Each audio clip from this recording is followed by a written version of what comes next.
হেরে কলিজার যুবক, মায়ার নবীর ইনসাফ কেমন ছিল দেখো। মক্কা নগরীতে একজন মহিলা চুরি করছেন। মায়ার নবীর কানে খবর যাওয়ার পর মায়ার নবী তার শাস্তি দিলেন। কোরআনের আইন অনুযায়ী বিচার করলেন।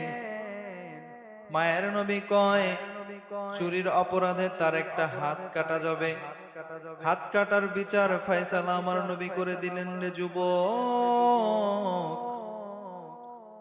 মায়ের নবী এই বিচার দেখা কিছুক্ষণ পর দেখা যায় ওই এলাকার মধ্যে আনাগোনা শুরু হয়ে গেল। বলে কি নিয়ে এত আনাগোনা?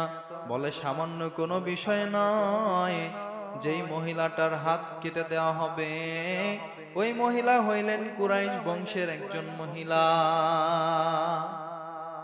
কুরাইশ বংশের মহিলা এই কারণে সকলেই কয়, যেহেতু কুরাইশ বংশের মহিলা, তার শাস্তি একটু কমায়া হাত কাটার বদলে আঙুল কাইটা বিচারটা শেষ করা যায় কিনা।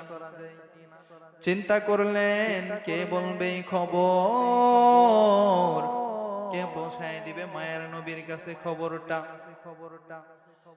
দেখলো আবু বক্করে পাঠানো যায় কিনা। আবু বক্কর বলে না, আমি যাইতে পারবো না, কারণ মায়ার নবীর ইনসাফটা এত দামি। আবু বক্কর গেলে সেও অপ্রিয় হয়ে যাইতে পারে। বলে ওমর যাও। ওমরও যাইতে চায় না। বলে আরেকজন যাও, ওসমান যাও। ওসমানও যাইতে চায় না।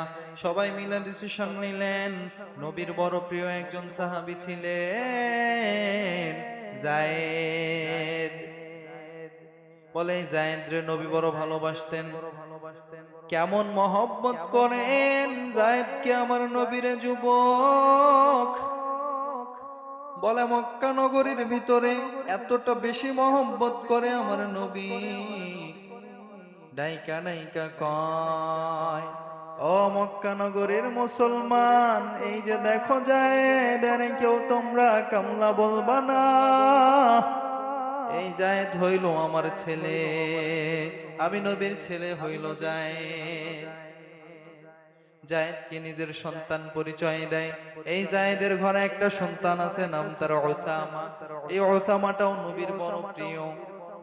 বলে উসামা এমনিতেই নবীর প্রিয়, আবার ছোট বাচ্চা, এই কারণে উসামাকে দিয়া নবীর কাছে খবর পৌঁছানো দরকার। বলে কি খবর পৌঁছাবা, মনে আছেন কি খবর পৌঁছাবা? বলে কুরাইশ বংশের মহিলা, এই জন্য তার হাত না কাইটা যেন আঙ্গুলটা কাইটা দেয়া হয়।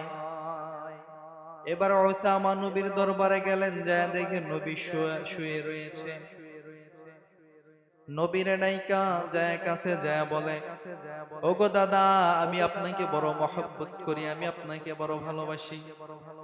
ওগো দাদা, আমি আমার প্রাণের চেয়েও আপনাকে বড় ভালোবাসি। নবী আমার উসামাকে জড়াইয়া বুকের মধ্যে নিলেন।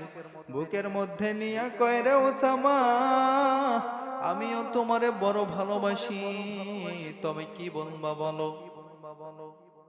বলে নবী গো, ও দাদু, আপনি যার বিচার রায় ঘোষণা করেছেন, চুরির অপরাধে তার হাত কেটে দেওয়া হবে, সে সাধারণ কোনো মেয়ে না, সে হলো কুরাইশ বংশের মেয়ে।